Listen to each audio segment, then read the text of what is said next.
बहुत समय पहले की बात है। एक घना जंगल था जिसमें एक शेर राजा हुआ करता था। नाम था शेरू।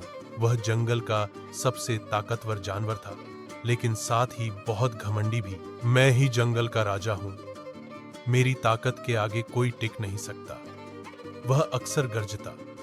जंगल के सारे जानवर उससे डरते थे। शेरू अब बूढ़ा और कमजोर हो गया था। न उसके दांत पहले जैसे थे, न पंजों में ताकत।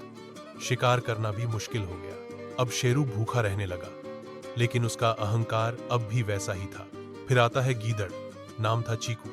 चीकू चालाक था मगर कमजोर। वह शेरू के पास गया और बोला, महाराज, अब आपको आराम करना चाहिए। जंगल का राजा बनने का समय अब मेरा है। शेरू गरजा, क्या एक गीदड़ राजा बनेगा?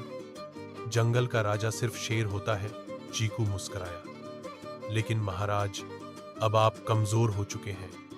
ना दौड़ सकते हो, ना दहाड़ सकते हो। शेरू गुस्से से भरा था, लेकिन कुछ कर नहीं सका। चालाकी की चाल चीकू ने शेरू का मजाक उड़ाया और सारे जानवरों को बुलाकर बोला, देखो, शेरू अब बूढ़ा हो गया है, जंगल को नया राजा चाहिए। शेरू चीखा, मैं अब भी राजा हूं, तुम जैसे गीदड़ मुझसे टक्कर नहीं ले सकते। चीकू बोला, महाराज, अब आपकी रस्सी जल गई है, पर बल नहीं गया, अब भी घमंड कर रहे हो। शेरू ने गरजते हुए हमला करने की कोशिश की, लेकिन थककर गिर पड़ा।